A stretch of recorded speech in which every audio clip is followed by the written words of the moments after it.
Hey guys, before I let the interview play, I want to give you a little more background on what's going on because otherwise I believe you will have some questions, okay? So let me start from stuff we don't cover well in the video with Jason. Back in 2021, I did a first ascent of what I dubbed the Goliath Traverse, alpine style and unsupported. Goliath is a very long ridge traverse in the Sierra Nevada mountains. If you're familiar with the more popular traverses like the Evolution Traverse, Goliath would be like doing 7 Evolution Traverses or maybe 5 or 6 Grand Traverses stacked consecutively after each other. This is not a scientific comparison by length. I am just trying to convert it into something an experienced ridge traverser can understand or relate to. And I am probably failing miserably. That same summer of 2021, Jason Hardrath completed his 100th first known time by doing the whole Bulgers list, which is the 100 highest peaks in Washington state, in about 50 days, which is by far faster than anyone had done the list prior to his effort. 100 fastest known times, or FKTs as they are known, was a world record at the time, and no one had done more than Jason, according to the website that tracked them down. I will include article links about the Goliath and Bulgers list into the video description so that if anyone is curious, you can find more information about them. Jason and I haven't met or talked on the phone before the recorded conversation you will witness, but we were in contact through the internet. Immediately after the Goliath, Jason asked if I wanted to do a video call to chat, and as someone who was and still is impressed with Jason's endurance history, Bulger's list, and so on, I was excited we would finally chat. When he called, I was surprised to find out we were actually doing an Instagram live stream.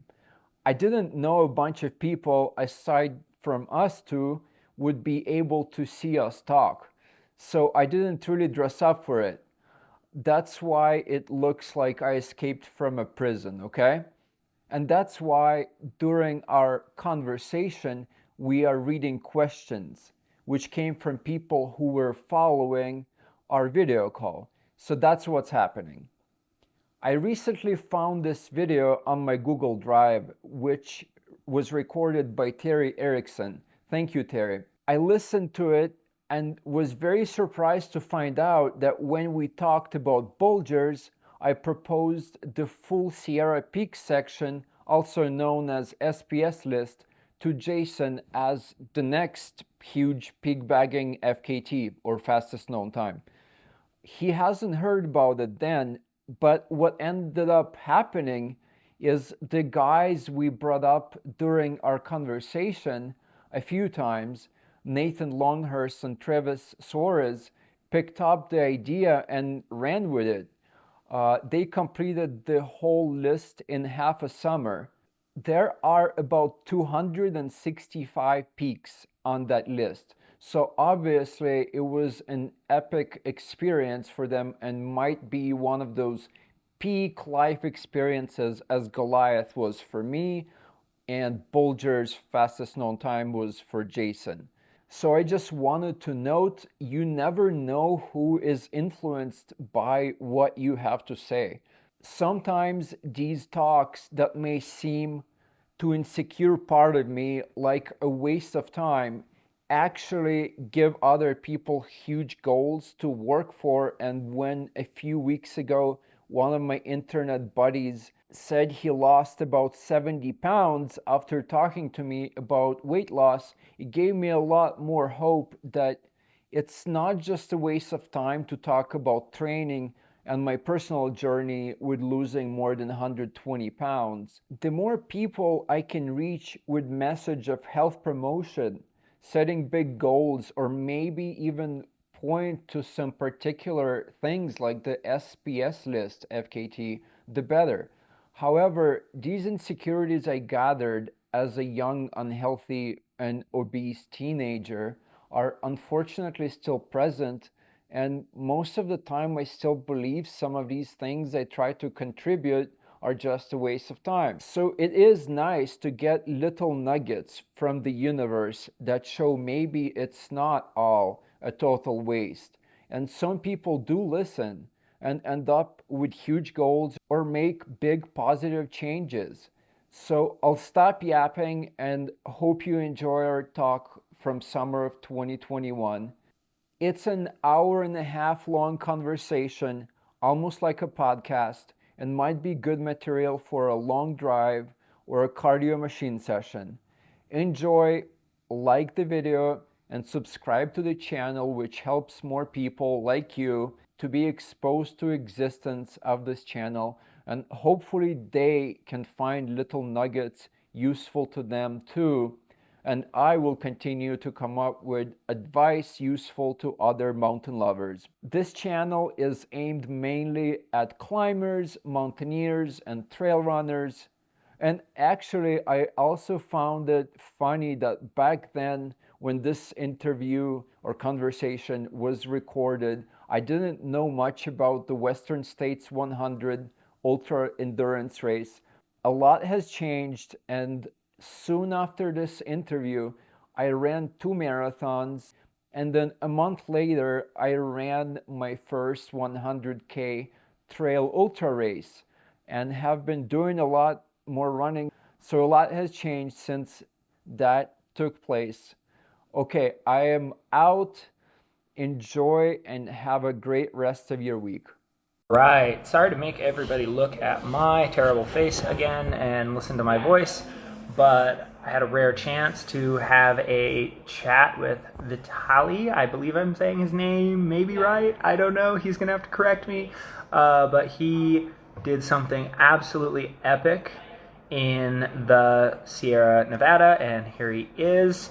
So I'm going to invite him on. I'm super excited to chat with him about this incredible adventure that he went on. Without further ado here, so that I'm not just blabbering like a talking head with a yellow wall behind me. Dude, hey! Hey, I had no idea you're doing this live thing. I've never done one before. Well, cool. Glad we got you on here, because you should do one. I'm excited to chat so that people can hear about it. I thought it was just me and you talking about our bruises and so on. Well, we're still going to do that. We're still going to totally just have a casual chat about our adventure. But just if people want to tune in and ask questions, they're going to be able to ask questions. Oh, okay. So, I didn't know what we're doing. I thought it was just like us hanging out, but that's cool. I've never, you gotta do things that challenge you.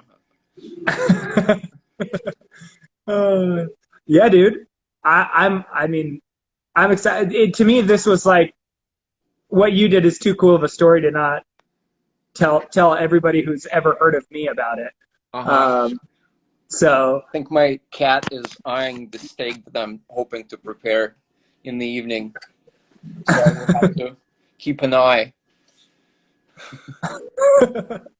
So I want to jump right into what you did. I mean, I feel like people here who have followed my thing, it's like, for now I've talked about it. You're still welcome to ask me questions. Don't get me wrong, but I want to get into this. Can I ask you a question? Absolutely, go ahead. Do you record these things and do a podcast of some sort, or no? Or is it just live and it's done? So it does get saved on my Instagram TV, so just here on Instagram. And if you want, I can send a copy of it over to you so you can have it on your Instagram as well. I was just wondering if you started some kind of a podcast yet, because I feel like a lot of podcasts out there are pretty useful.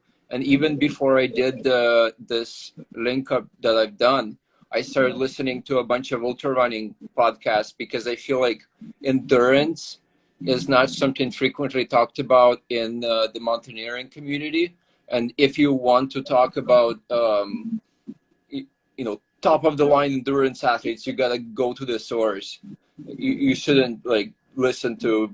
I mean, there is a pretty good training program which was brought out by Scott Johnston and Steve House. Yep. You've heard of training for uphill athletes, but I feel like you get to learn a lot more if you start listening to like Pillars. You heard of Pillars? Of course I have. Yeah, Dylan Bowman. Yeah. Yeah, what a great podcast that is. And no, I mean, I feel like it helps a lot. That's the beautiful era we're in, right? Like we've got enough availability of information from people who are going deep into the science. Like we're getting very scientific with like very hard things that humans are doing in these niches. People running 100-milers and running 200-milers, and then you've got people, you know, climbing 515 and like the science and training that goes into that. So you've got these different things going on. And so being able to like go to those sources, like, okay, these are the things that ultra athletes are doing to fuel their bodies and to recover and all this. And it's like, okay, well, what are climbers doing to produce that kind of power and to not end up injured with like a pulley issue? Yeah. So it's like, it's this unique time to be alive where, you absolutely, if you're going to start blending what you're doing out there, if you're going to start blending endurance into the mountains, into, you know, creating bigger and bigger pushes, you absolutely should be reaching into the cookie jar of the ultra athlete. Oh yeah. Because they've already broken down the mindset. They've already broken down the science, the psychology of it 1,000 different ways. And like, listen to some of that and like get the cheat codes instead of trying to play the level yourself. Yeah, exactly. I feel like for this adventure, I had to reach into the cookie jar of ultra athletes, climbers, and then also ultralight thru hikers as well. And people like David Goggins that are just like saying, break your fucking legs and tape them up and go for it. You know, you're just like somebody out there. And you're like, oh, okay, yeah. Ultra runners are doing 20,000 feet of vertical gain a day. You know, I should be able to do 10 or so. And, you know, you get hurt. Maybe I can tape it all. And, you know, they're not broken yet. So it's fun to combine it all together and, you know, just. And apparently you ran an experiment trying to combine it all and you succeeded. Somehow. Yeah. I'm really happy it all went down. And like I said, I didn't conquer my Goliath. I survived it. Because I'm sure that mountain ridge is just fine right now, and I'm not. It's not hurting at all. It's not crying. Its back doesn't hurt. Nope. It's not still taping any of its fingers. Nope. It's just fine. Dude. And Goliath, what an apt name for such an enormous project. Yeah.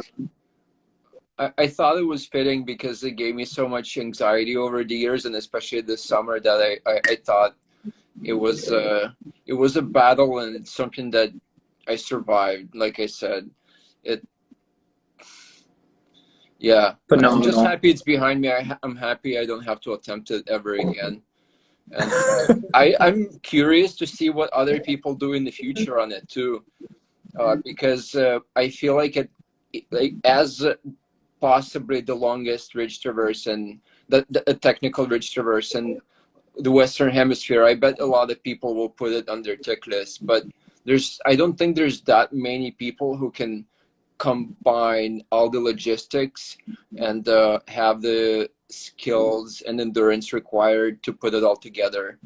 I feel like installing some caches will help some people complete it, but I don't think there's that many people that will be able to do it without caches, honestly. I don't know, we'll see. It's huge. I mean, it's an enormous thing. And that was kind of an element of my project that I really loved, that drew me to instantly being stoked about yours, is you walked up to the edge of just this unknown, right? Just reached into the chaos and pulled this thing out. You saw something you thought you could do. And there had been people who had tried similar things or tried the same thing before, but not been able to pull it off. But like I gave finding a way to myself about go. 40%. What's that? I gave myself about 40%. And 40% odds. Josber, Robert just said weather window must have been the super important factor, and that's for sure. I was waiting for the weather window for the whole summer. We had a really horrible monsoon season. I couldn't go any earlier, and I thought it was not gonna happen this year because like another person asked where did I get the water, especially this year. I got pretty lucky because I was able to get water at South Fork Pass, and then in another glacier tarn when you're traversing over to Jepson from Palisade Crest. And then from there, I didn't have any water till Bishop Pass. And actually from Bishop Pass over the Palisade, the full evolution crest, I found two snow, basically two chunks of snow that were melting, and I was able to get decent amount of water sleeping right on the ridge, which was clutch. Like it would suck to have to get down from the ridge, climb about 2,000 feet, and then climb up again just to get water. That would really suck. Yeah, that is, like you said, super clutch, just absolute game changer that you found water up on the ridge with you, especially with the super dry year. Yeah. Man, I'm just really upset that I wasn't able to join you for part of your journey, because that seemed like an absolute epic in itself as well. Like what a proud way to go for the 100 fastest known time. Like I have to give it up to you. Most people would be like, oh, I'll do whatever and I'll get my 100. Not you. You know, you really made yourself work for it, and that's like you got to be proud of that. And I just want to give you, like a ton of props for that myself, because I feel like not even like 1% of people would do that, I would assume. So thank you for, holding yourself to the higher standard and going for something big for your 100.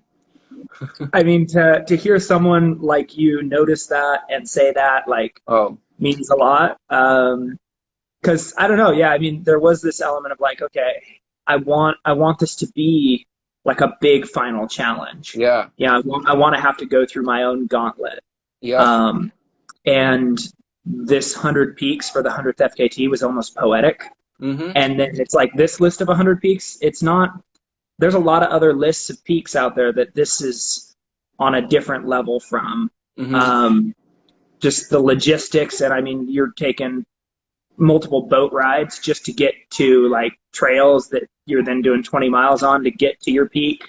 It's not, I drove to the trailhead and I tagged the next peak of the trail. It's like you're riding boats and you're bushwhacking and it was a big undertaking. And to be honest, like it was exactly what it had, that element that yours had, that element of the unknown. That I was walking up, like, and someone had done it, 410 days, but to go, okay, can it be done in 50 days? There were people who were like seriously doubting, like, not these peaks. Yeah. You're going to break yourself out there. And sort of you sprain your ankle midway through, like badly sprain it or, fracture it, and you're done. Or maybe there will be some kind of a trailhead closure, which will prevent you from doing it because of a forest fire. Like there's a lot of things that can go wrong outside of your control. So, and that was the big thing, is to put all this effort into planning on the front end for like 6 months to like create the cleanest possibility of execution. Yeah. And then the whole time having to hold in my mind that it's like one fire in the wrong place at the wrong time, and the whole thing is meaningless. I could be on peak 99, and if a fire closes peak 100, it's over. Yeah. Like I could do everything perfectly. I could make no mistakes. My body could stay healthy and still get shut down. And 50 days is a long time for Mother Nature to change your mind. Oh yeah. So yeah, it was a wild thing on the front end to like not let myself think about the whole picture, just focus on the challenge that was right in front of me, the thing I was excited about that was right in front of me, just the next logistics, and just believing in the process, right? Just like staying in the process and enjoying the moment. Like when I was on good rock with enjoyable climbing movements, just being fully absorbed in that playful movement and loving it. And not thinking about the clock running, not thinking about the fact that it's like, oh, there are fires burning around me right now. Just like love it while you're living it. And that was a big part of like staying mentally sane through this project. And just, the point of it, I guess I learned, I biked across the United States when I graduated college, and it taught me something. I can remember the moment the Atlantic Ocean came into view.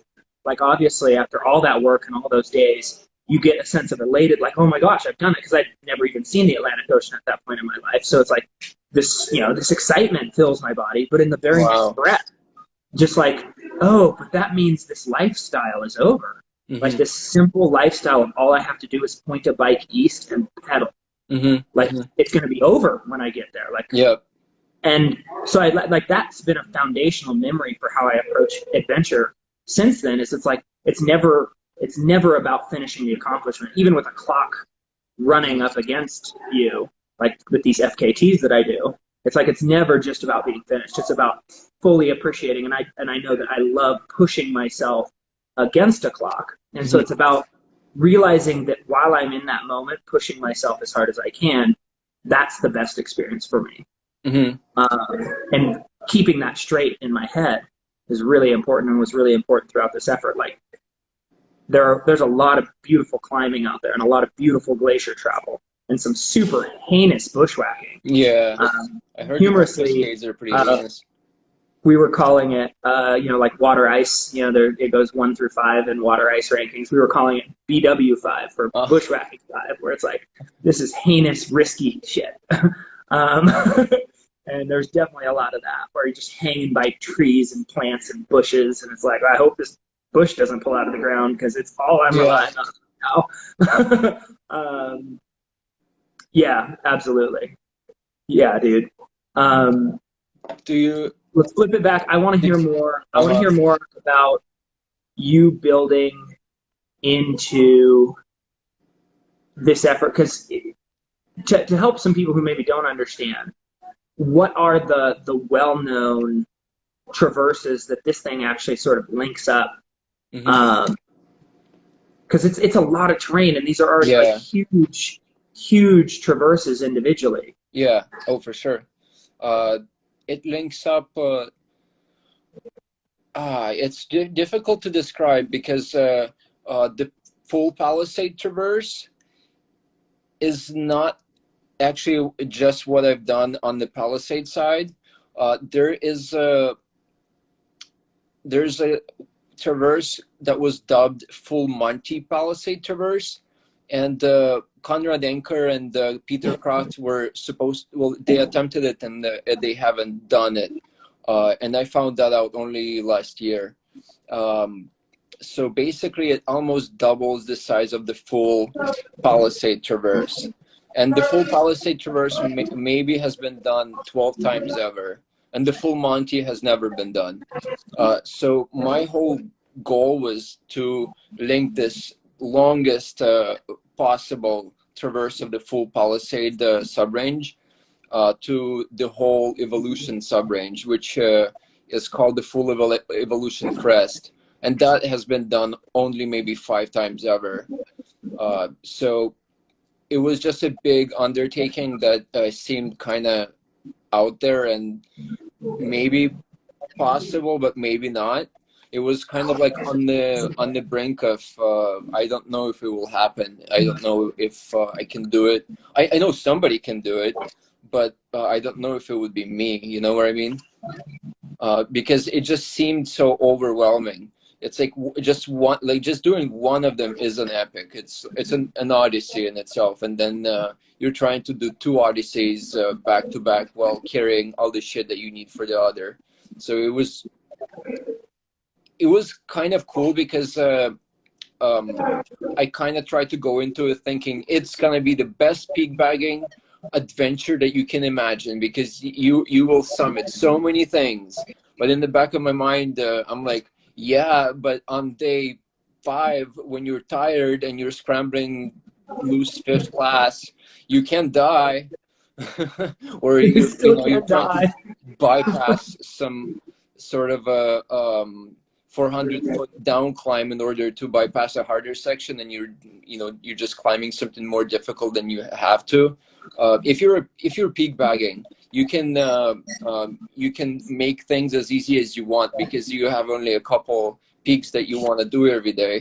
But when you're trying to hit 7 or 8, it's you gotta move, and you gotta take shortcuts. You gotta just like go direct.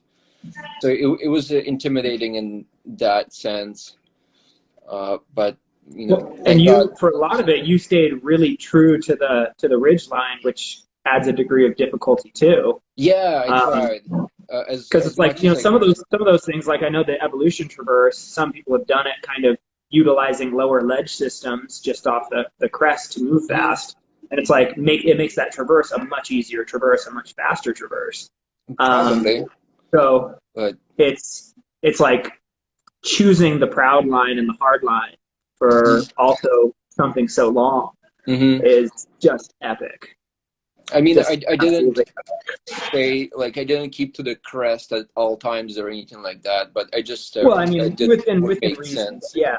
But it was interesting because there is a section that I've done back in the day on the first year that I got into mountaineering, and I did it as a peak bagger back then, following the route that peak baggers do. And the route is called the Traverse of the Ridge, but it was not anywhere close to the ridge, because this time when I was following the ridge, I was actually quite intimidated, and I had to like down climb probably a 5.8 or something like that, which was it was a nice splitter crack, but I sure as hell was not down climbing that stuff 10 years ago when I was getting into mountaineering.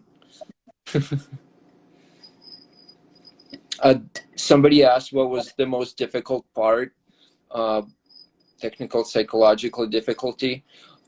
It's really hard to say, because there was no such thing. I think the most difficult part was enduring the whole thing, because every day was equally as difficult, and the last maybe 4 or 5 days were increasingly more difficult because of the fatigue that I was experiencing at that point. And it's physical and mental fatigue.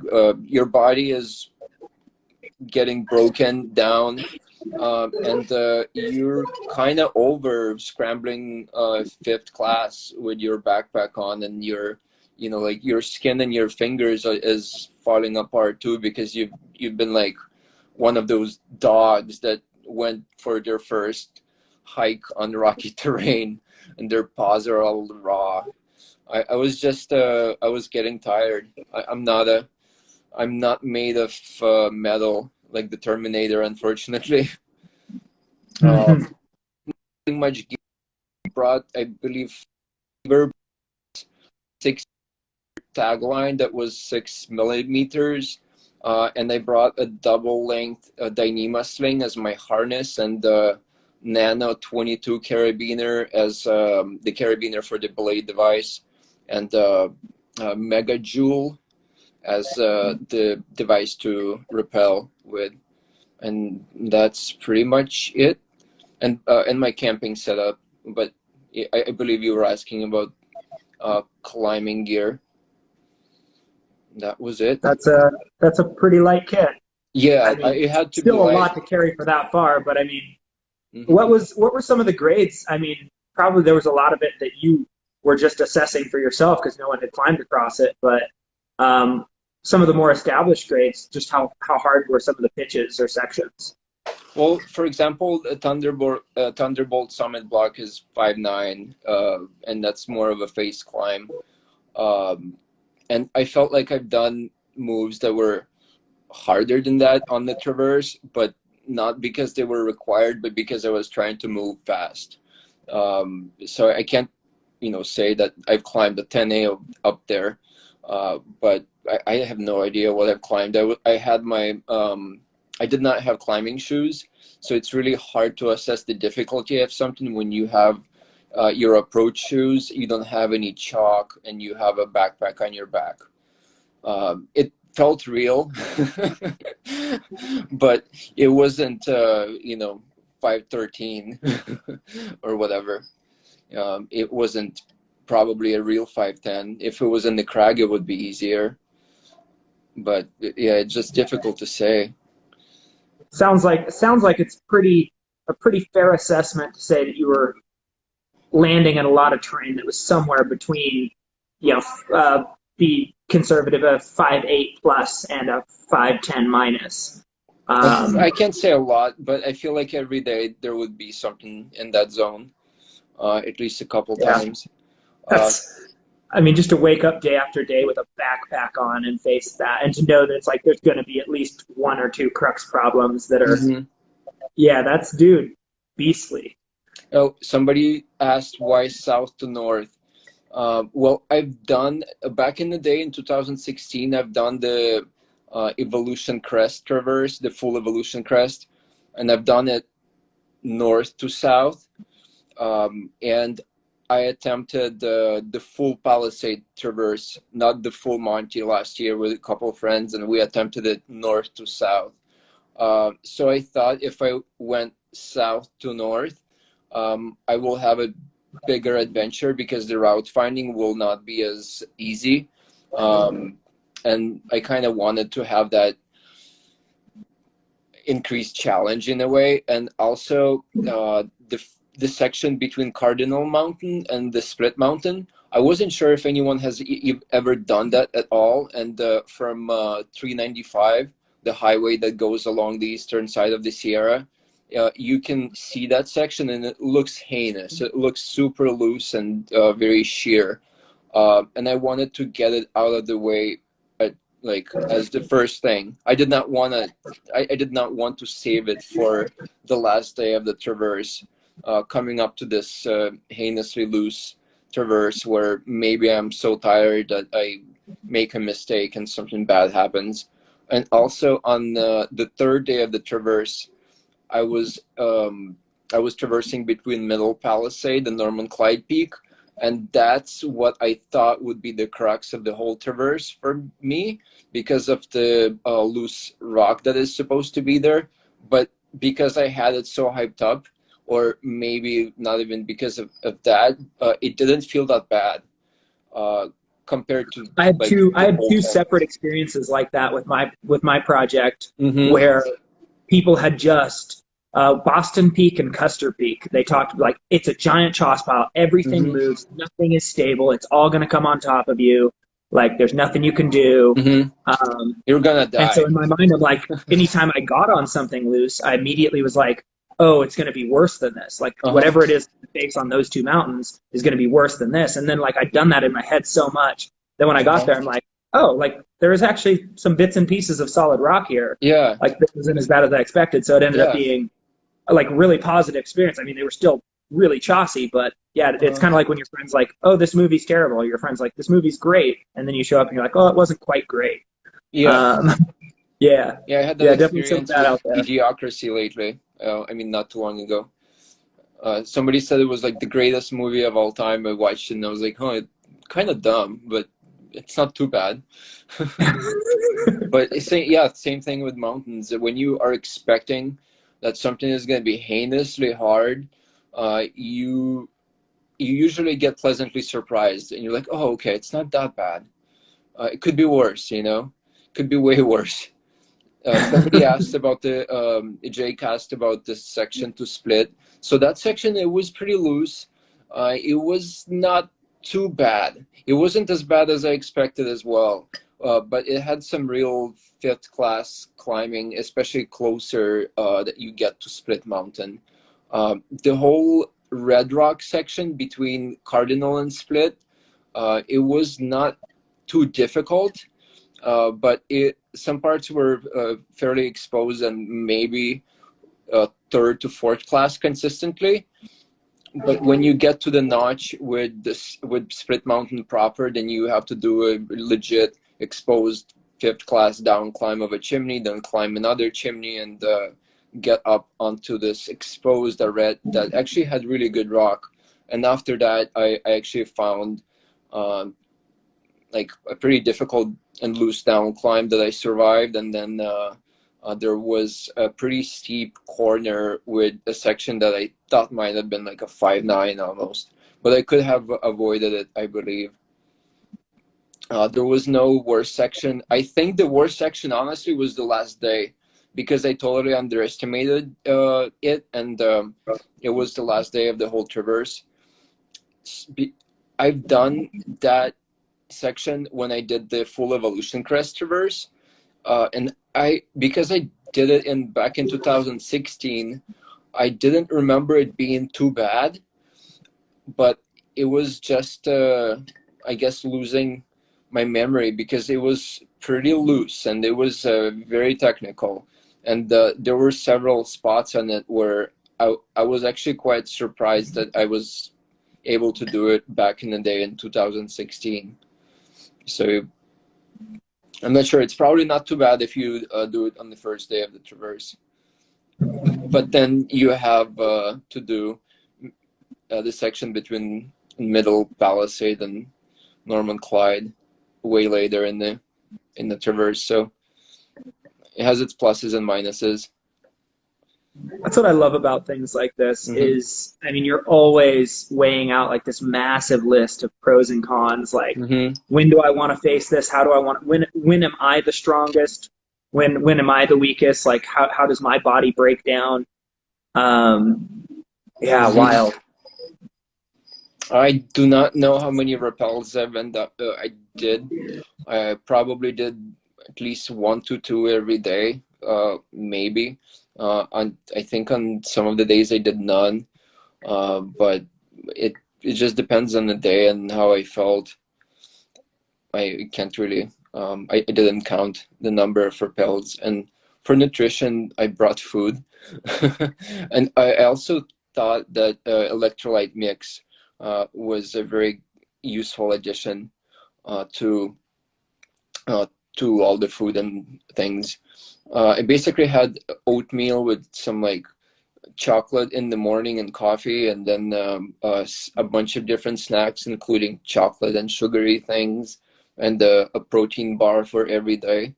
And then in the evening, I had dehydrated meals, and it wasn't anything fancy. But Jason, what is the popular Tailwind? That's the electrolyte mix I used. I felt like it's really good. It seems like a lot of runners swear by it too, and I started using it during the summer. Two of the big ones in the running community right now, ultra running community, are the Tailwind, and Gnarly Nutrition is another one that's pretty big. Yeah, because they do Tailwind pretty much just does the fuel during, and they do have like an after product that's like protein. But Gnarly does like pre-workout BCAAs. They have a fueling product that has like some BCAAs in it, and then they have like an after workout protein as well. And I used a bunch of the Gnarly Nutrition during my effort, as well as the Tailwind. Gnarly is pretty popular in the climbing community with a lot of people. I always thought it was kind of funny because before getting into climbing, I was really into Muay Thai and boxing, and bodybuilding basically. So I would check a lot of different magazines, bodybuilding magazines that talk about nutrition and what kind of protein shakes do you want to use and so on. And I always thought that, for example, if you want a good protein shake, you should check out bodybuilding magazines and so on, and pick the most popular things that those guys are using, because it would kind of be like, what kind of socks do runners use? Yeah, no joke. Yeah. I didn't know. Yeah, that's cool that you used. Was that like your first time using Tailwind on a major effort? using No, an no, electrolyte no. mix? I Okay. I definitely worked with it during this whole summer and saw how it affected me. Well, Um, that's what I mean. But this is the first time you've prepared with and then used something mixed in your water. um, no, like I've Okay. done that before. I just use different products for most of the other years, and this year is when I switched to Tailwind and kind of tested it on some of the preparation um, big days that I've done earlier this year. Cool. And Yeah, you feel like it did make a difference? yeah. Oh, for sure, for sure. That's awesome. Yeah, I did That's not cool. cramp once. And that was my biggest problem, I would say, on most of the big days that I've done in the past, is I will start cramping bad. And I feel like doing a lot more Tailwind just fixes that problem for me, And, I don't get it I'm for free or anything. I'm not trying to promote the product. I'm as far as any electrolyte plus calorie mix, like I don't have to promote a particular product either. Um, I found I'm the same way. I'm a person where after about a half day of hard effort, Mm-hmm. I'll start to get the little quivers. I don't know if other people have noticed this. I'll start to see the quivers in my calves, almost like they're moving on their own, just like little Mm-hmm. tiny muscle flexions, almost like have you ever used the electric muscle stimulators where Yeah. they're like for recovery. It's almost like Mm-hmm. that, like little version of that.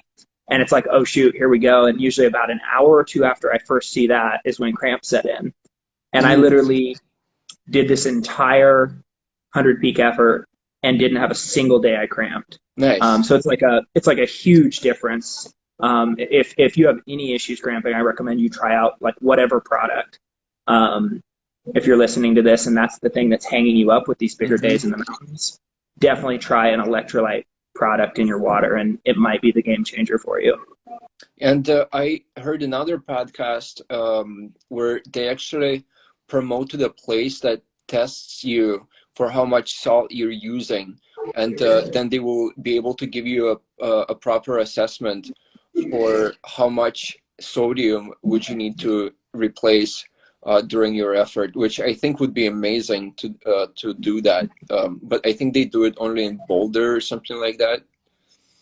I think I've heard about that too, and my guess is it'll be another year or two, and Mm-hmm. that'll be pretty mainstream for nutrition, for hydration, for salt intake. Like I hope it'll so. become for any athlete that wants to push themselves, they'll be able to get that profile done and have customized nutrition stuff that's like suited. Like this is what your body goes through when you're at this pace, Mm-hmm. at this sort of output.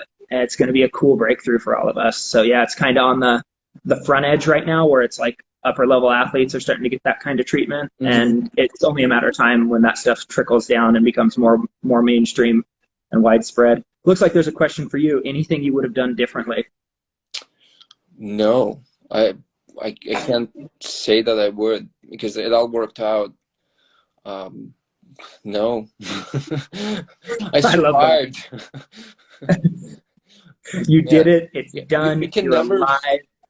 Do you have any major injuries, or did you have any like nagging pains that like started early on and you had to like carry through the whole thing?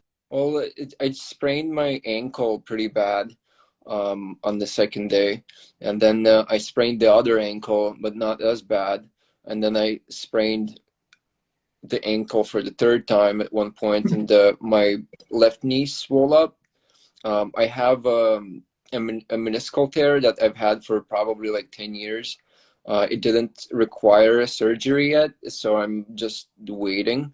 And I'm hoping that I can strengthen it farther and be able to increase my mileage running and so on in the future. But aside from that, there was a boulder that was pretty large that I was hurrying and getting down this loose chute and trying to get over to Thunderbolt's Northwest Ridge to down climb it, and it moved and I sort of flipped backwards, and I hurt my bicep really bad. Like you can't see it anymore really. Like it's almost healed, but it's over a week that I've had it. I have a picture of it. In general, it was pretty bad. Like it was scraped and bruised, and it wasn't awesome to climb on it. But I didn't want that to stop me. Like I said, Yeah. you have to just take it one step at a time, and as long as you don't feel like your injury is gonna stop you on the whole effort, you just keep going until you either complete it or you feel like you have to just get Yeah, over it's like yourself. And I bet the way the words I always use for it in my mind is like distinguishing between pain and injury. yep, And it's yep, like, there's a lot of things that can cause a whole lot of pain that aren't actually like a continually complicating mechanical injury. It's like you shred your meniscus and it's popping back and forth in the joint. That's an injury. Like that gets worse and worse the more you try to fight through it. yep. Or you tear a tendon loose or you tear a ligament. But like, yeah, the body can take a crazy amount of abuse. For example, something unexpected happened early on in my trip where the heel cup, the rigid heel cup that was on my shoes, impinged the back of my Achilles tendon because of how much time I was spending climbing steep vert up and down, particularly the up, like a rubber band stretched tight. And so my Achilles tendons became really inflamed. And at first I'm like, oh shoot, am I pulling my Achilles tendon from my heel right now? Like, is that the pain I'm feeling? Because it was like the kind of pain where you can't think about anything else the moment you're like trying to push off. Like this is day 3 or 4 that this starts. I'm like, I've got a lot of peaks ahead of me. On your But then recent luckily, effort on day 3 that what's that? started. Yeah, on the 100 peaks, on the 50 days, 100 peaks, yeah. Damn. And so like day 4, I'm 10 peaks in or whatever, and I'm having this like insane pain and swelling in particularly my left Achilles tendon first, and then the right one followed shortly after. But it ended up being from the shoe, and the way I discovered that is I flipped the heel of my shoe down and walked on the back of it, like when you're being lazy in the morning and wearing shoes like slippers, and no pain. Yeah. When I would walk, I'm like, okay, this is not an actual mechanical injury.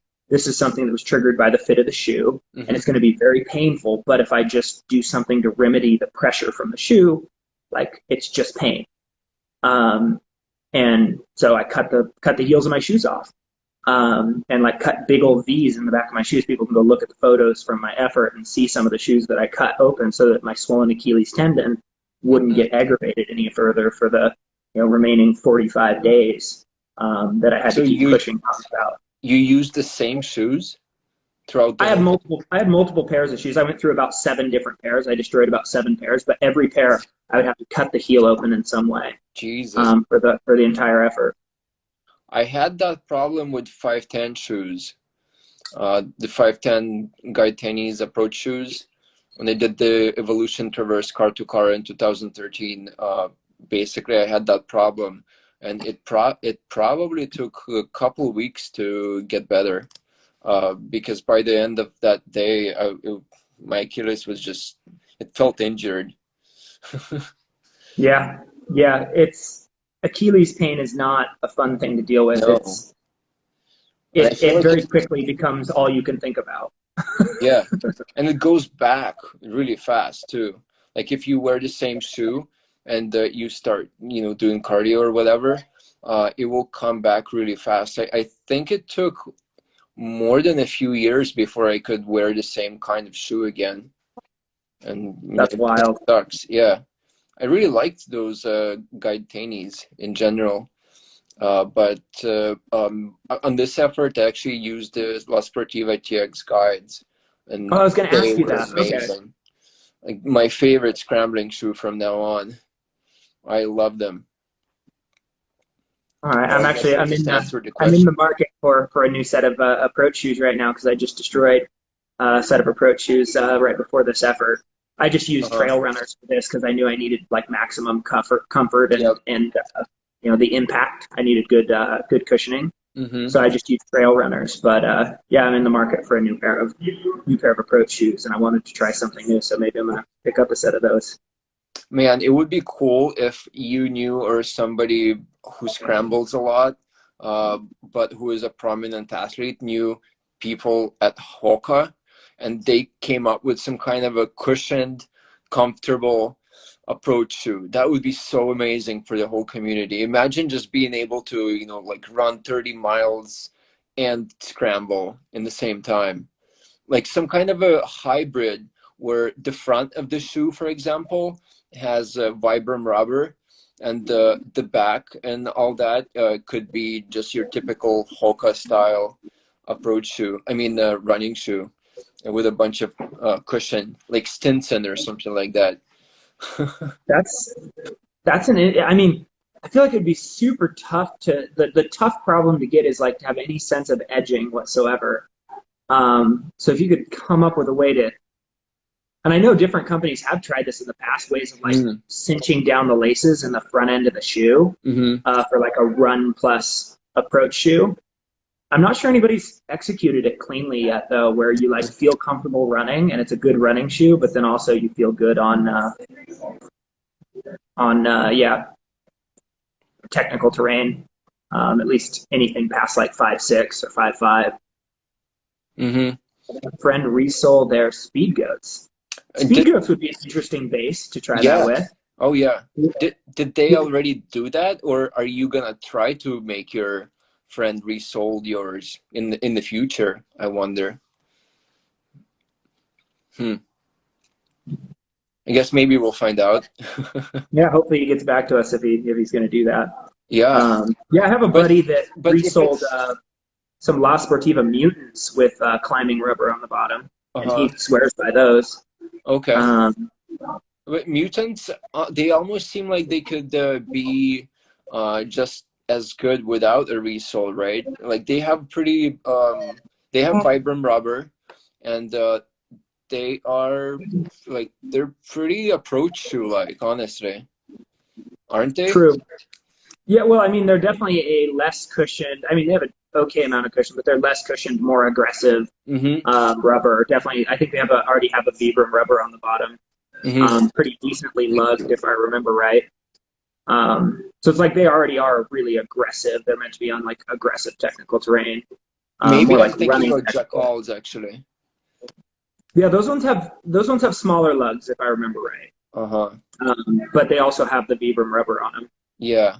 I feel like it's kind of hard to get La Sportiva shoes for me for actual running, to get a comfortable fit for that.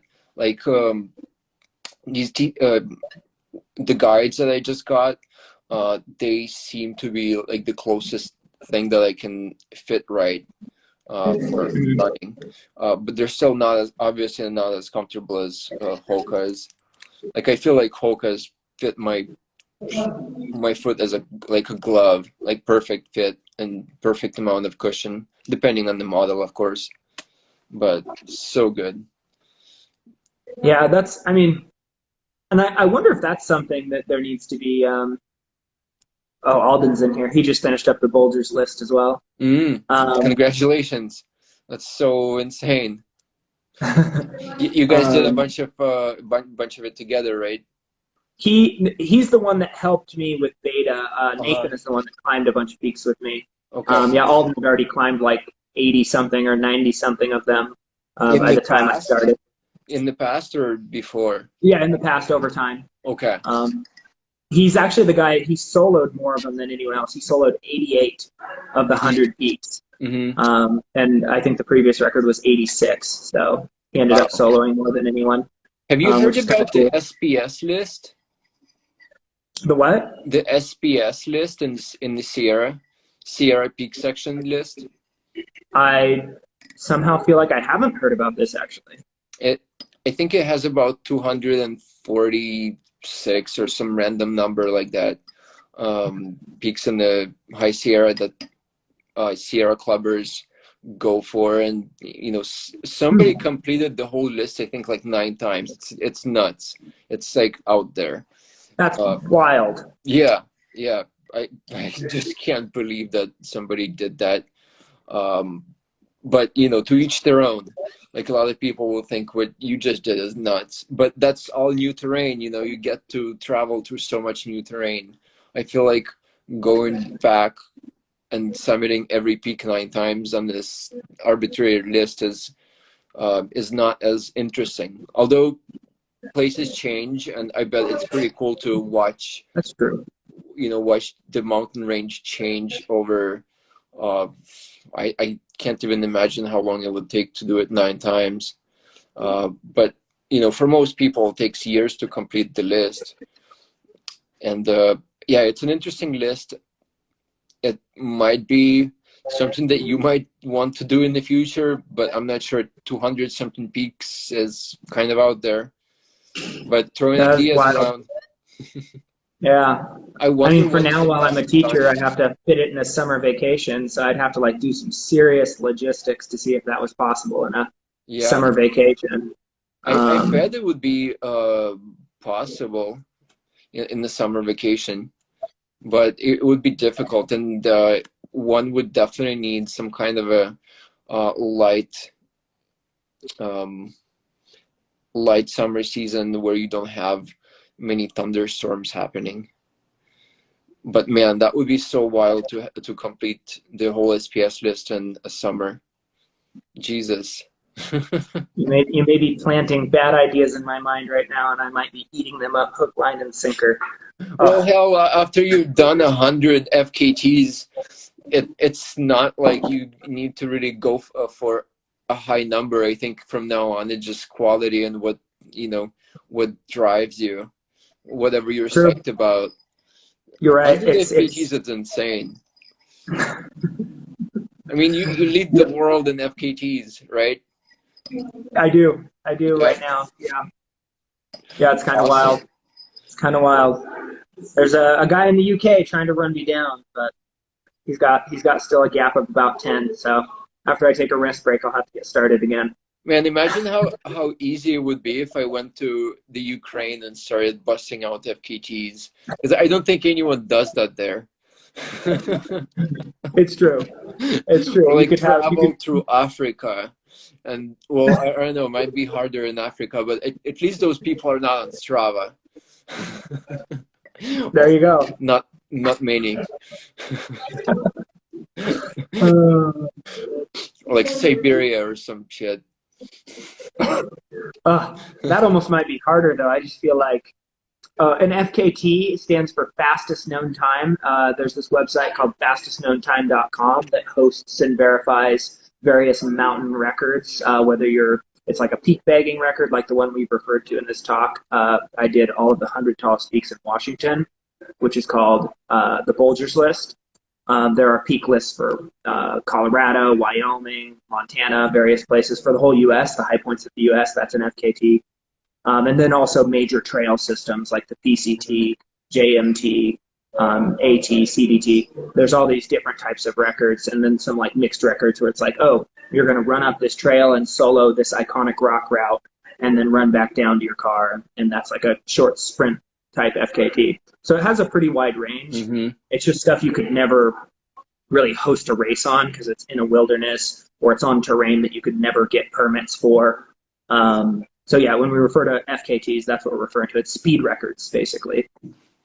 Man, it would be so nice if the United States had an easier time allowing ultra races in some of the more iconic places. Like, for example, the Ray Lakes Loop would be such an amazing race, or You're right. the Evolution Loop. It would rival UTMB, in my opinion, in a way. I bet you can make it so it does, but I guess the problem is a very narrow track. But, yeah, it would be so amazing if some of those places could host a race of some sort. It would be great for the whole community. So scenic, so beautiful.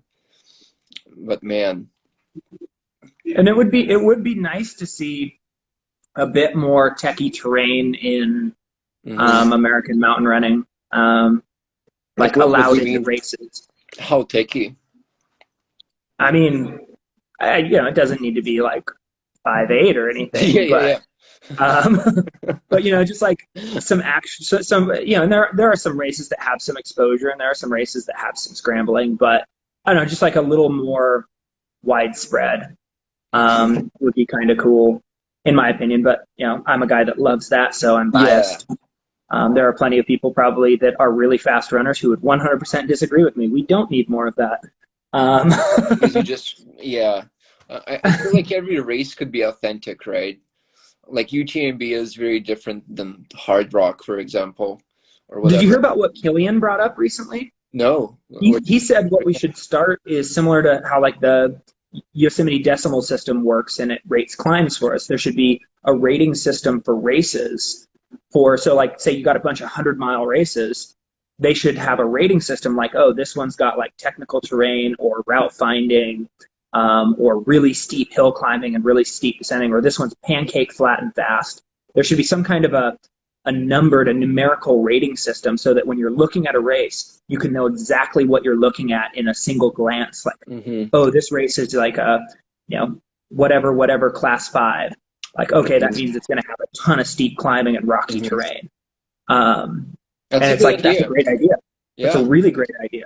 Because one of the troubles we have within the racing community right now is how do you measure efforts of someone who does Hard Rock or UTMB up against efforts on these flatter, faster, iconic courses. Even though Western States has a ton of climbing, like how do you measure Western States against Hard Rock against UTMB? And if there was some kind of a rating system, a numeric rating system, it would give us a better sense for like, okay, these are how these races stack up, and it would give people sort of a pathway to like look for races more easily that suit their strengths.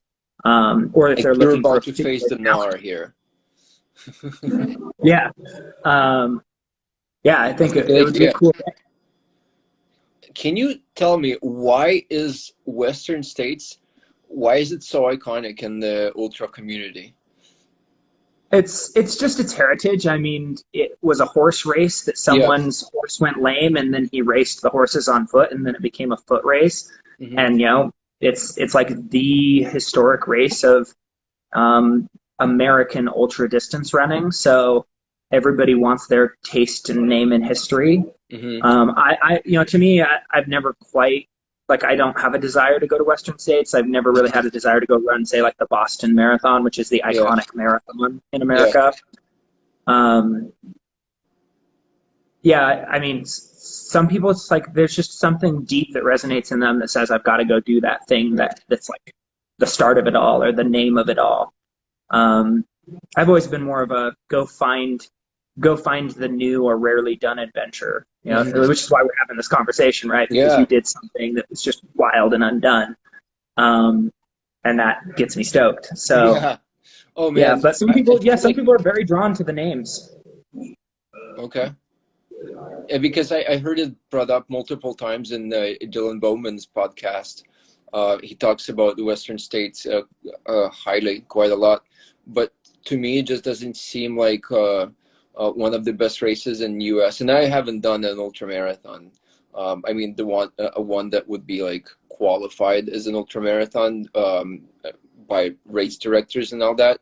I guess the most I ran in a day was like 45 miles, which could be considered as some kind of an ultra. It's ultra distance for sure. Yeah.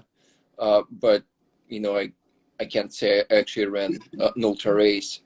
But I would like to one day. And to me, I get stoked by the views, by the terrain that you cover, and by the scenery around. And Western States, I don't think it provides much scenery around there. Like I went to watch my friend finish 1 year, and it just wasn't that inspiring to me. But I'm the same way. To me, it's like I love the scenery, but to me, it's about certain challenges being embedded within the effort. Like, I want there to be like some techie glacier traveler, some techie rock climbing, or like something where it's like, I don't know. For me, I'm an ADHD mind where my brain's always going like 1,000 miles an hour, and I can't tune stuff out. But when I've run hard up to rock, and I pull onto those rock climbing moves. Pure silence. Yeah. All I feel is the rock. All I sense is my heartbeat. All I feel is the breeze. Like there's nothing. And to me, with a loud mind all the time, that's such a beautiful thing. And so to me, that's something that like I'm very drawn to in my efforts is like, will there be something I get that silence on? Yeah. Um, so it's like, yeah, just running a flat trail. It's like my brain's still just bumbling along through all the normal daily stuff. And it's like if I run really, really hard, I can make it turn off for a little while, but it's like that lasts like, 20 minutes and then I'm burned out and it's like, well, that's over.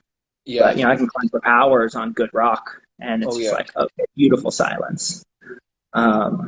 Yeah, so that's something for me that draws me to certain efforts, is always a part of how I'm making my decision, is I want that, like, my my version of a best experience, if you will. Mm-hmm.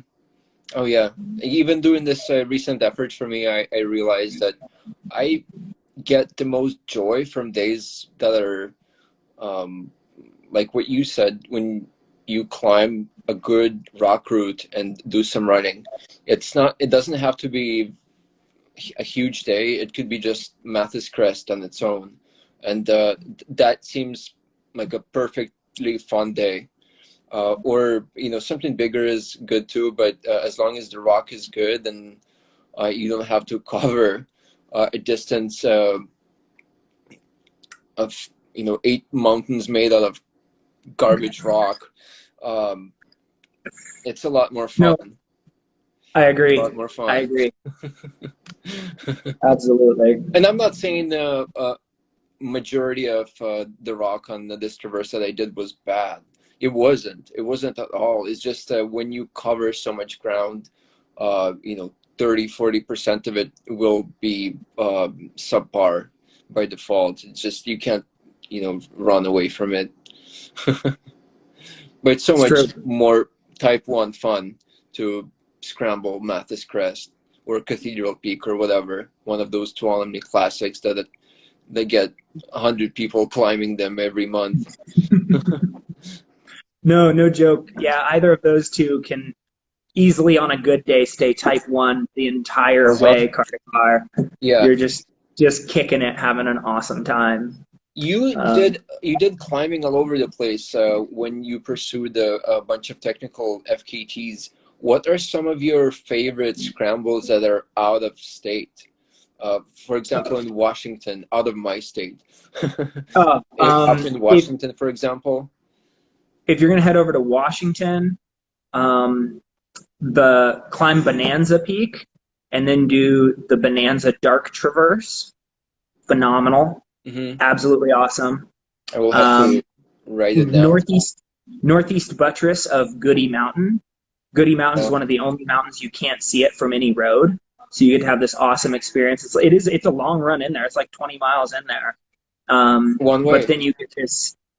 Yeah, one way. So it's going to be like a 40-mile day. That's a good challenge then. Yeah, it's like an ideal ultra run, but then you get 2,000 feet of just awesome, easy fifth class, just 5 easy fun. Okay. All the way to the top. I did it in trail runners. We never pulled a rope out. Just bombed up this 2,000 feet of excellence. I mean, there's some chossy stuff in there where you're just like, oh, we'll go over here instead of over there because it's a little bit better. But for the most part, you just are having fun climbing easy fifth class moves.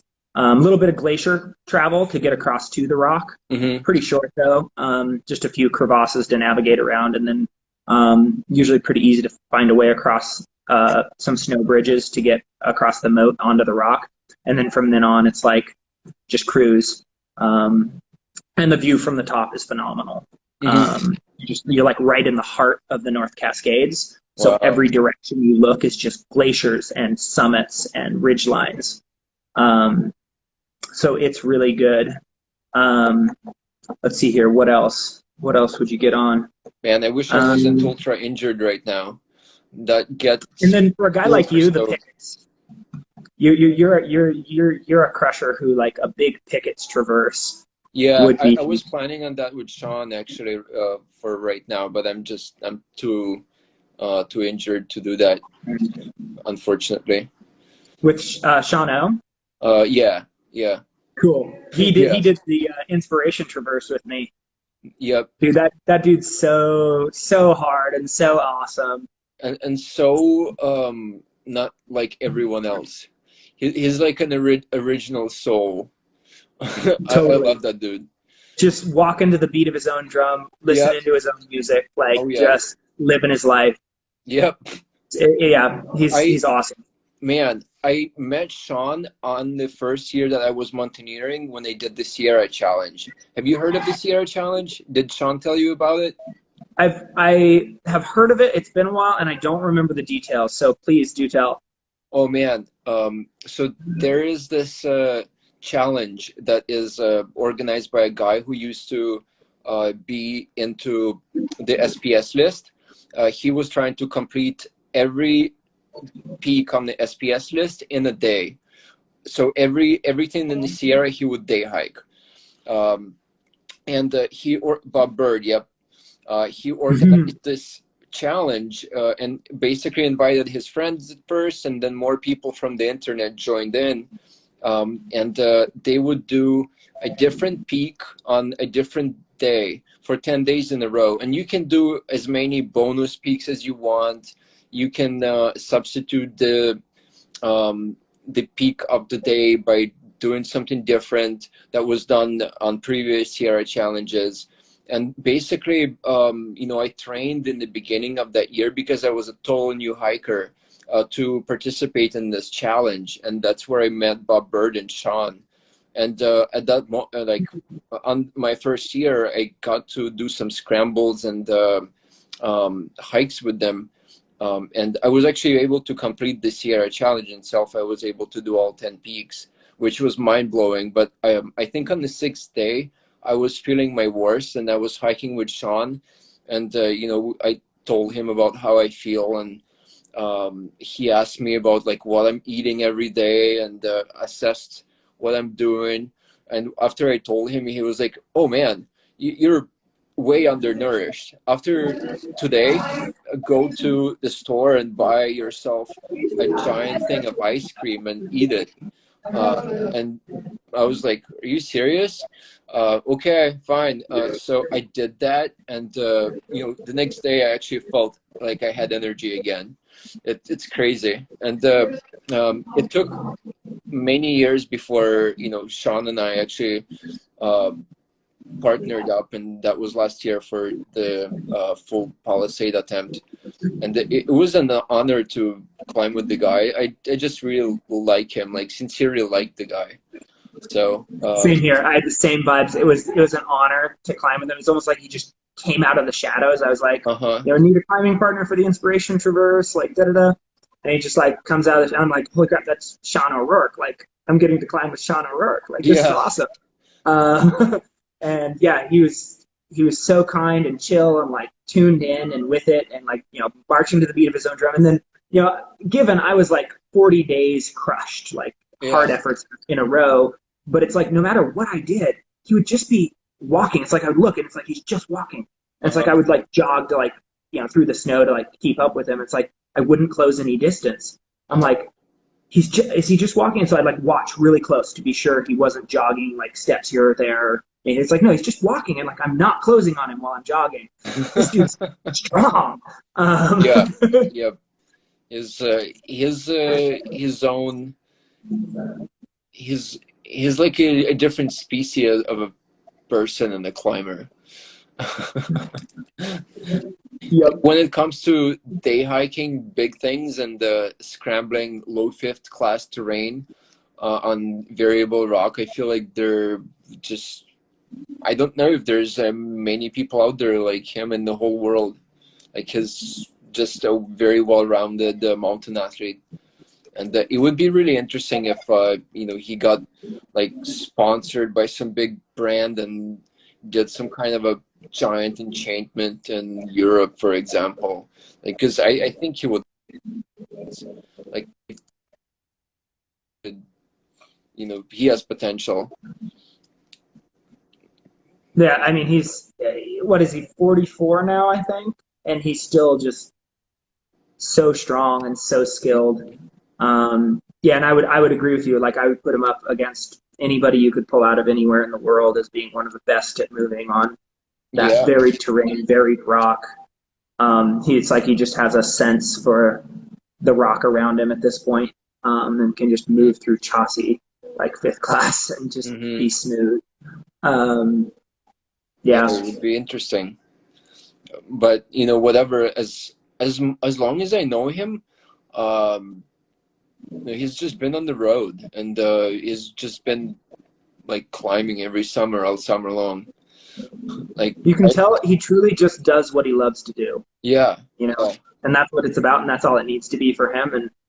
And I totally agree with it. Like, that's how you should live your life, is chase the things that make you feel alive. for sure. So we all have something to learn from old Dr. Dirtbag. Yes, we did see the new Tuolumne triple FKT. we both know Travis, and it is was amazing. done by a mutant. Unreal. He's unreal. What? What did you just do, Travis? Yeah, it's insane. It's just out there, like seriously. I think he flew from one peak to another. He just had a planted paraglider on top of every peak, and he just flew. Or so it That must be it. Yeah. He It's flew. He got a helicopter ride. Something. Yeah, that's seriously an Olympic effort. That's so badass. It's like insane. I think the time was like 3 hours, 40 something minutes or something like that. Yeah, I think it was like 3:44. It's like he shaved an hour, a clean hour off of the already crazy time by Greg. Yeah. Which was, shaved a ton of time off the time before that. It was like he was like 30 minutes faster than the previous person. Well, Like, took it way under 4 hours. Even though it wasn't on the site, my best time was 5 hours, 2 minutes. But, it wasn't on Strava, so it didn't count. Because I done that like some years ago. Yeah. I think my actual Strava time was 5 hours and I think 15 or something minutes. 14 or 16, can't remember. But Which even when Greg went sub 5, I was like, whoa, crazy, that's going to be hard to beat. And then Travis just comes along and goes, no, let's talk about sub 4. Sub 4. There's Sierra, my favorite cat. Apparently doesn't like being on Instagram Live. Catches all the mice here in Visalia. Yeah, but yeah, no. If you guys haven't tuned into what Travis is doing, I think we're going to see more really awesome stuff from Travis Soares, who's the one we've been talking about with the Tuolumne triple. Yeah, definitely tune into what he's up to. He seems like a really good-hearted kid, just insanely strong, insanely passionate. I'm really stoked to see what he does. He keeps taking down anything. It's almost like I'm one of his tick lists. Like, anything I've done that I thought I did reasonably fast that involves any kind of rock climbing, he's just showing up and destroying me. Just absolutely slaughtering. I think it's a hint that he's looking forward to climbing with you. Maybe that's what it is. Maybe he's just being like, hey, will you come climb with me? Yeah. check what I can do, old man. Old man. Dude, man. I'm really excited to see him try the Evolution Traverse again, car to car. Yeah, that's a good question. I'm not sure, Jason, do you know if he has some kind of a background in running? Or I've chatted with him just once or twice, and I can't remember him mentioning anything that had to do with organized sports, and maybe it just didn't come up. But yeah, it just blows my mind what he's been able to do. Because I remember when he took down, one of the first ones he did was one in Joshua Tree that I'd done just while I was in the park. I was like, oh, there's that cool multi-pitch that's 5.5. I can't even remember the name of it. Like Right On, maybe is what it is. And I was like, oh, this is cool. And it's the only multi-pitch in the park that's like easy 5th class. So I'll go ahead and do a quick FKT on it. And he like slaughtered it. And then since then has just like fallen in love with it. I think at one point we had the conversation, he said he was going to hike the PCT, but he was like struggling to decide whether he wanted to hike the PCT or do more of this run scramble stuff. And I'm like, well, what makes you feel more alive? He's like, but I've been talking about doing the PCT for a long time. I'm like, but what makes you feel more alive? He's like, well, I think I need to do this FKT stuff. I'm like, I think you need to do this FKT stuff. Yeah. You're crushing, man. Yeah. and you're so stoked. Like, look at your pictures from the summits, dude. You're so stoked. So it's just like, I don't know if he has a background in running, but he's clearly has the body for it and clearly has the passion for it. And with this kind of stuff, you have to have both. Otherwise your mind's not going to stay with you when you're in that technical terrain and you're tired. So I it's going to feel be like cool to see what he does. I feel like a lot of the times some people out there judge others that push themselves, and some of the things they say are like, "Is he doing it for the right reasons?" You're like, "Fuck! If you're doing something that hard, you can't be doing it for the wrong reasons. Because if you're doing it for somebody else, you're not gonna be motivated enough to finish what you're doing." Because It's true. you like to do some of these things, you like gotta dig deep into yourself and try really hard. And I don't think it's possible if you're like, oh, I'm doing it to please my Instagram followers or whoever else. It's Doing hard it to for please Instagram others. or doing it for money. It's like Yeah. at some point that's not going to be enough. No. Um, No. No. with this stuff, it's like there has to be. You have to truly. The simplest way I can think of to say it is you have to truly want it. There's a difference between wanting something and feeling like you have to do something for like the money or you have to do it for like the fame. Mm-hmm. If you're in the have to mindset, like you're just like with this type of stuff, it's not going to pan out. Like you're either going to make a stupid mistake because you're trying Yeah. to force it, or you're just going to give up and burn out. Yeah. But when you're just in love with what you're doing while you're out there, like even when it gets hard, you're just like, yeah, I wanted it to be this hard. Like, yes, this is what I needed this. Uh-huh. That's when you're going to be able to push through something like what we're talking about with this Goliath traverse here, Oh, yeah. or what Travis is doing, or even I guess I can say it about myself, like the 100 peaks I push through. Like there has to be some passion driving you. Oh, for sure. Jesus. It would be super cool if it was possible to, for example, watch Travis attempt the evolution traverse. Like if there was some kind of a drone that could follow him. Like I would actually watch that. Even I would though, watch that too. running and scrambling is pretty boring if you think about it. Like it's probably for a good reason that there isn't a reality show about scramblers or something like that. But it would be pretty interesting, like to watch him attempt this giant thing, car to car, and go after a legit record by Sean. By Sean, right? Yeah. Like we brought this conversation full circle. Mm-hmm. Yeah, I mean Travis might be the one that takes that mark down. That's for sure. Stood for a while, which is cool. Yeah. Yeah, actually, it's really funny. When Travis found out that I was climbing with Sean, he literally was like, "Oh my God, I just bought his book. Could you get his autograph for me?" I was like, "That's so awesome! Like you're so in love with this stuff, man. I love it." All right, I will confess to something to all these 17 people that are watching right now.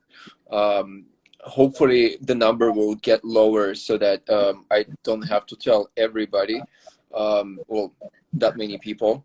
But I will confess to something super embarrassing. All right, here we go, people. You heard it here first.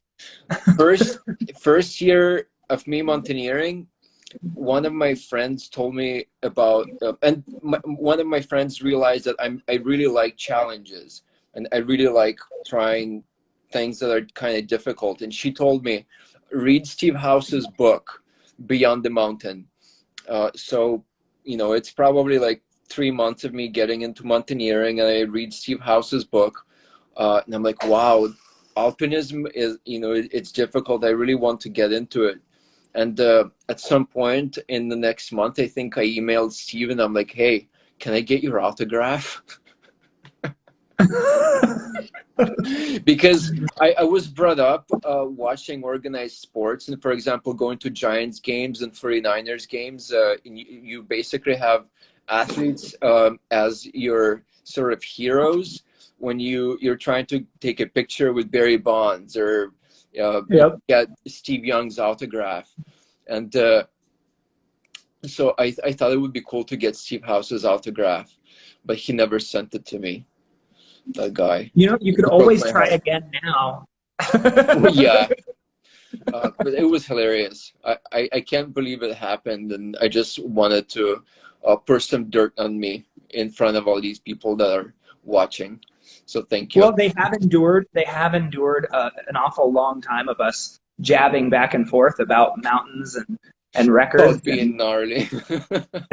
Yeah, how difficult climbing is. Yeah. So good for them for hanging. Oh, we're up to 21 again, man. I wonder how many people heard your what you admitted and jumped on. Hopefully none. Hopefully it was not. just on mute on everybody's whatever it's called feed. Dude, this has Kinda been a pleasure. embarrassing. I'm glad we hopped on and chatted. Oh, yeah. What a cool thing you did. What a cool thing I'm you did. genuinely excited, one, to see if anybody attempts it in anywhere in the near future, because I almost feel like something that big, because people ask me about like this 100 Peaks record in Washington, the Bulgers. They're like, oh, how long do you think your record will stand? It's like, well, for one, I have no business. Like, I did what I needed to do, and it was about me pouring myself into the record. And so I have no business talking about whether the record will stand or not. Like, that goes beyond my sense of humility. And so it's like someone else can predict whether it'll stand or not. But it's like people want to ask that question. And it's like the only thing I can say about it is I think it'll take at least a couple years, at least a full year before someone attempts it. Because I feel like it's a big thing that it's like you have to sit there and like soak it in for a while, like how big what you're going to do is. And then you have to, after you've soaked it in and you've said, okay, I want to do this, you then have to spend the 6 months to like plan it out clean enough that you can execute it. So it's like, I feel like with your thing, it's going to be the same thing. Like, I would be very surprised if somebody goes out and truly gives it a real go within a year. Like, I think it's going to take somebody like sitting back and be like, do I really want to do this? Am I sure I want to do this? Like, there are lots of other things I can go do. Like, maybe I'll just go do that stuff. And then they'll like keep percolating on it. And then finally, you know, it'll be a year or two and they'll be like, dang it, I've got to go do this. And so I feel like something like this, what you just did, is something that somebody's got to like, it's got to sit in there and they can't get it out of their system. And they got to be the kind of person that does obsess over something where they like get it in there and they can't get it out. So it'll be interesting to see how long it takes for the first person to finally have that, like, oh, I can't not do this. I feel like it's funny because it's a whole different mindset when it comes to climbing a ridge like that versus FKT. Because if somebody is going after Bulgers as the fastest time, it's a whole different game than somebody going for this, like for the ridge traverse that I completed. It's a whole different mindset because for me, it would be like, I would be psyched if somebody goes after the ridge traverse, because whenever a climber does a first ascent, especially on some kind of a nice rock route, you want the crowds to form on the rock climb that you put up, because it just confirms the quality of it and the excitement in other people. It's like the worthiness gets confirmed.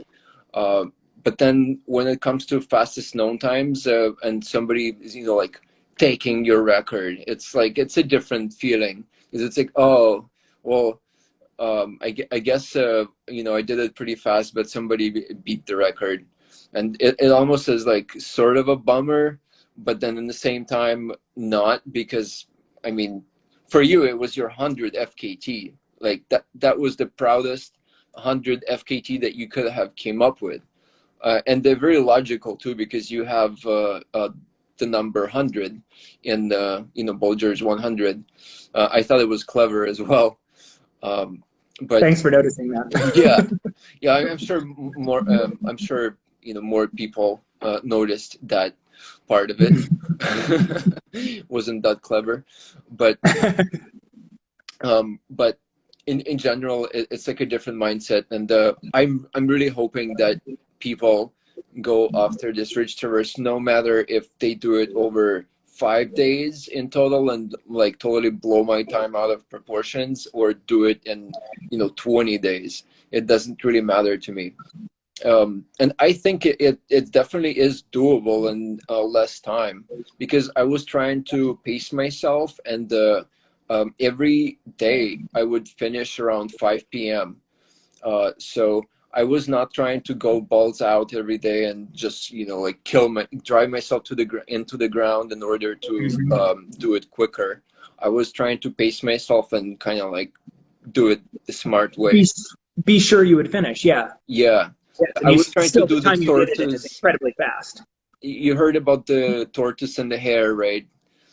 And I was trying Yes, to we be the have. tortoise. It was just moving along and doing just about 10,000 feet a day, and you know, like 7 peaks a day or so, and you know, and that was enough. Yeah, I mean, As long as you I don't hope. redline and destroy yourself, you can keep going. But if you redline and destroy yourself, then you're kind of screwed. So you Oh, I gotta. called this the way I humorously talked during this 100 Peaks effort, the Bulgers. I called it learning to move like an old man. Like I would just make all these little decisions, like, oh, I better make sure that I step off of, you know, logs that I'm hopping over with both my right foot and my left foot equally, so I don't get a stress fracture 3 weeks from now in my usual landing foot, my right foot, because I like to push off my left. So it's like I better make sure I alternate right from the get-go so I don't develop a foot problem on one side. Like just 1,000 different little micro decisions like that, where it's like I'm thinking about the longevity of the project. Because on my usual FKTs in the past, where it's like 4 days, you can write a check that your body can't cash, right? Like you can just come in ragged at the finish line, and then just be trashed for 3 weeks. It's like with this effort, it's like, no, I'm still going to be out there in 3 weeks, so it's like I can't be trashed. But yeah, I mean, it's like that same difference in mindset, right? Like I need to be sure. Because you're moving in highly technical, much more technical terrain. I mean, I had bits and pieces of mid-fifth class in what I did, for sure. But you were like on a lot more sustained, exposed fifth class terrain. So it's like you have to be to some degree certain that you are operating at your best. Yeah. And so to some degree, you have to be more conservative. And like maybe if you, for some reason, decided to go out there again, you'd be like, oh yeah, I could yard it out a bit more and shave a day or two now that I've done it. But it's like when you're doing it that first time and you're pulling it out of nothingness into existence, it's like, you gotta keep yourself that little bit of extra to be sure like you don't make a silly mistake at the end and throw away all that progress you've just earned through blood, sweat, and tears.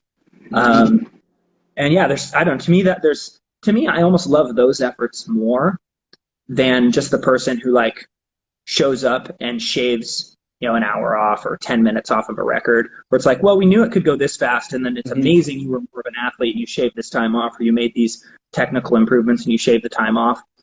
But I don't know, to me, there's something about the person that just like steps out there and finds a way to forge a path on something that people are like, we're not even sure that goes. So yeah, mad respect, dude. I'm over here geeking out on you. So yeah, can I have your autograph? I'm just stoked that we got to talk. I swear to God, I think it would be so cool if at some point we could do some kind of a combined slideshow for an event that would unite runners and climbers. I think it would be like pretty damn cool. But it's just, you know, my imagination.